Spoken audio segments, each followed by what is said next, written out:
Physics 1 বইয়ের chapter 2 গাণিতিক সমস্যার যে অঙ্কগুলো আছে সেগুলো একটুখানি আমরা দেখব। তো শুরুতে একটা অঙ্ক আছে যেখানে বলছে 1 কেজি ভরের একটি লোহার বল 20 মিটার পার সেকেন্ড বেগে আনুভূমিক তল বরাবর গড়াচ্ছে, বলটির মোট গতিশক্তি কত? এটা জাতীয় বিশ্ববিদ্যালয় 2015 সালে এসেছিল। তো প্রথমে আমরা প্রশ্নে যে অংশগুলো দেওয়া আছে সেখান থেকে মানগুলো নিয়ে নিব। এখানে ভর দেওয়া আছে, ভর এম দ্বারা প্রকাশ করা হয়, 1 কেজি দেওয়া আছে। বেগ দেওয়া আছে ভি দ্বারা প্রকাশ করা হয় 20 মিটার পার সেকেন্ড। ওকে, আর আমাদের নির্ণয় করতে হবে গতিশক্তি। গতিশক্তি সমান প্রশ্নবোধক চিহ্ন দেওয়া আছে। তাহলে আমরা জানি এটার মানে গতিশক্তির সূত্র হচ্ছে E = ½ mv²। এখানে m এর জায়গায় m এর মানটা বসানো হয়েছে, v এর জায়গায় এই মানটা বসানো হয়েছে, স্কয়ার দেওয়া হয়েছে। এটা যদি আমরা ইকুয়েশন করে দেই হবে 20। আমরা জানি গতিশক্তির একক হচ্ছে জুল বা শক্তির একক জুল, তো সেই হিসেবে এখানে জুল লেখা গেল। পরের একটা প্রশ্ন আছে, একটি পাম্প 40 মিটার গভীর একটি কূপ থেকে প্রতি 2 মিনিটে 150 কেজি পানি তুলতে পারে, পাম্পটির অশ্ব ক্ষমতা কত? এটা জাতীয় বিশ্ববিদ্যালয় 2011 এবং 2020 সালে এসছে। শুরুতেই এই প্রশ্নের মধ্যে যে অংশগুলো আছে সেগুলো আমরা লিখে নিব। এখানে গভীরতা আমরা জানি এইচ দ্বারা প্রকাশ করা হয়, যেহেতু অন্য কিছু দেওয়া নাই। আর কোনো মানে ব্যাস দেওয়া থাকলে গভীরতাটাকে আমরা এল দ্বারা প্রকাশ করি, আর ব্যাস যদি না দেওয়া থাকে সেক্ষেত্রে আমরা গভীরতা এইচ দ্বারা প্রকাশ করি। এখানে 40 মিটার আছে। আর প্রতি 2 মিনিটে সময় দেওয়া আছে, তাহলে 2 মিনিট, মিনিটটাকে আমাদের সেকেন্ডে রূপান্তর করতে হবে। তো আমরা 60 দ্বারা গুণ করে নিব, 60 দ্বারা গুণ করলে সেকেন্ডে রূপান্তরিত হয়ে যাবে। আর এখানে দেওয়া আছে এত কেজি পানি তুলতে পারে, কেজি মানে কি ভর দেওয়া আছে। তো ভর এম সমান হচ্ছে এখানে 150 কেজি। আমাদের নির্ণয় করতে হবে অশ্ব ক্ষমতা। আমরা জানি ক্ষমতার একক হচ্ছে অশ্ব ক্ষমতা মানে হচ্ছে হর্স পাওয়ার। আর আমরা এখানে আগে ক্ষমতা নির্ণয় করে নিব, ক্ষমতাকে পরে অশ্ব ক্ষমতায় কনভার্ট করে নিব। তো আমরা ক্ষমতা পি সমান হট চিহ্ন দেওয়া হয়েছে। তো আমরা জানি এখানে পির সূত্র হচ্ছে mgh/t। এই সূত্র থেকে এম এর মান বসানো হয়েছে, এটা জির মান আমরা জানি, জি হচ্ছে অভিকর্ষ ত্বরণ, এখানে 9.8 বসানো হয়েছে। আর হচ্ছে এইচ এর মান হচ্ছে 40 দেওয়া আছে, সেটা নেওয়া হয়েছে। আর টি আমরা এখানে এই যে সেকেন্ডে কনভার্ট করছি, সেটা হচ্ছে 120, তো 120 বসানো হয়েছে। এখন ইকুয়েশনটা করে দিলে আমরা পাবো হচ্ছে 490। আর একটা কথা, সেটা হচ্ছে ক্ষমতার একক হচ্ছে ওয়াট, শক্তির একক জুল, ক্ষমতার একক ওয়াট। তো এখানে ওয়াট রাখা হয়েছে, আমাদের ওয়াট রাখা যাবে না, আমাদের অশ্ব ক্ষমতা বা হর্স পাওয়ারে আনতে হবে। তো সেই ক্ষেত্রে আমাদের এটাকে চেঞ্জ করে দিতে হবে, ক্ষমতাটাকে অশ্ব ক্ষমতায় রূপান্তর করার জন্য যে সূত্রটা আছে, যে এখন আমরা লিখব, আমরা জানি 1 ওয়াট হচ্ছে 1.34 × 10⁻³ HP। এটা মূলত আমাদের জানতে হবে, এটা সূত্র। এখান থেকে আমরা তাহলে আমাদের মানটা আসছিল 490 ওয়াট, এটার মান আমরা নির্ণয় করতে পারি। তো গুণ করে দিব এই অংশটার সাথে, যত পাবো এটাই আমাদের হর্স পাওয়ার বা অশ্ব ক্ষমতা। এটা অ্যান্সার। আরেকটা প্রশ্ন আছে এই চ্যাপ্টারের গাণিতিক সমস্যার জন্য, লাস্ট প্রশ্ন, সেটা হচ্ছে কূপ নিয়ে।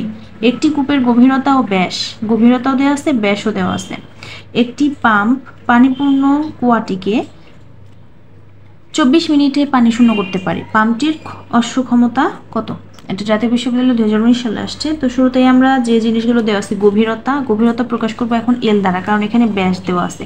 ব্যাস দেওয়া না থাকলে আমরা এইচ দ্বারা প্রকাশ করতাম। ওকে, তো এখানে গভীরতা এল দেওয়া হয়েছে 12 মিটার, আর ব্যাস হচ্ছে এই যে এখানে আছে 1.8 মিটার। ব্যাস যদি আমরা এটা পাই, ব্যাসটাকে ডি দ্বারা প্রকাশ করছি, আমাদের লাগবে হচ্ছে ব্যাসার্ধ। তো ব্যাসার্ধ আর, তাহলে এটাকে 2 দ্বারা ভাগ করতে হবে। ব্যাস থেকে ব্যাসার্ধ বের করার জন্য 2 দিয়ে ভাগ করতে হয়। তো এটাকে 2 দিয়ে ভাগ করলে আমরা এই মানটা পাই, এটা হচ্ছে মিটারে আসছে, এটাও মিটারে হবে। ওকে, আর এখানে সময় দেওয়া আছে 24 মিনিট। 24 মিনিটকে আমরা সেকেন্ডে রূপান্তর করে নিব।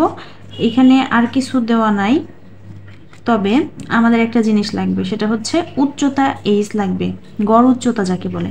কূপ তো এরকম হয়, এরকম। এখানে গড় উচ্চতা হচ্ছে এখান থেকে এখান পর্যন্ত।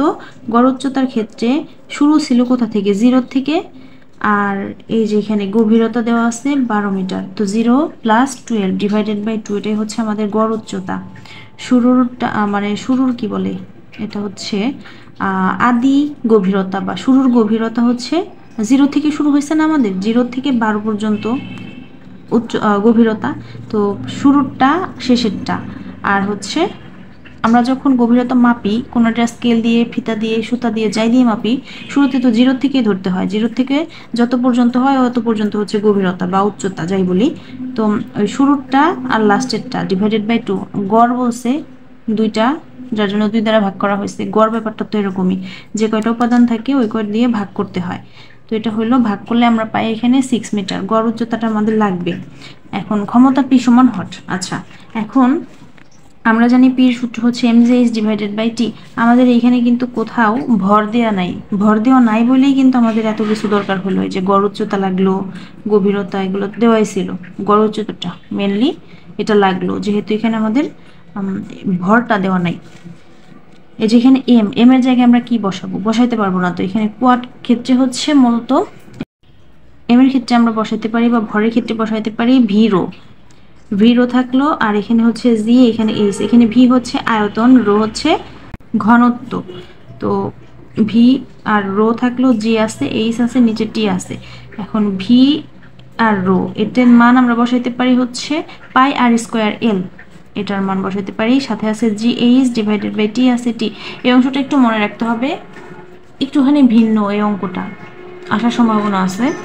তো এখানে জি এইচ আছে, পায়ের মান আমরা জানি 3.1416, আর এখানে এই যে আর দেওয়া বা ব্যাসার্ধ, ব্যাস ছিল সেখান থেকে ব্যাসার্ধ আরটা আমরা এই কারণে নির্ণয় করে নিচ্ছি 0.9 এখানে আছে হোল স্কোয়ার।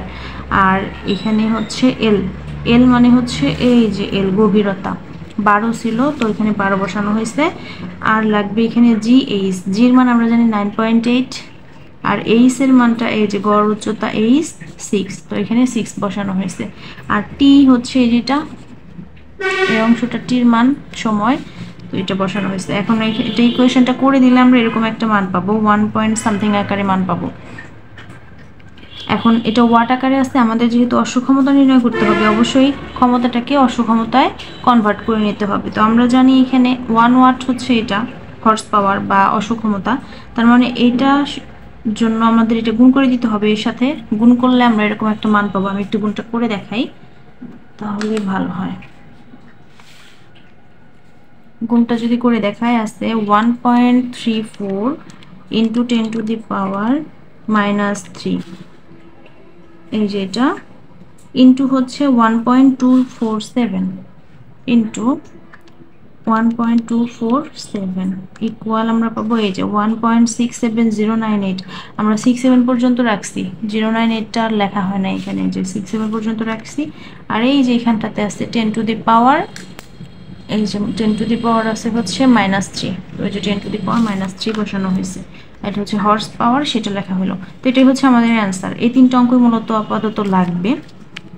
এই সেম কোয়ালিটিরই হয়তো চেঞ্জ করে দিতে পারে, আবার অনেক সময় হুবহু এগুলাই বেশিরভাগ দেয়, আবার অনেক সময় একটুখানি চেঞ্জ করে দেয়। অসুবিধা নাই, একটু খেয়াল রাখতে হবে সূত্রগুলা, তাহলে পারা যাবে ইনশাল্লাহ।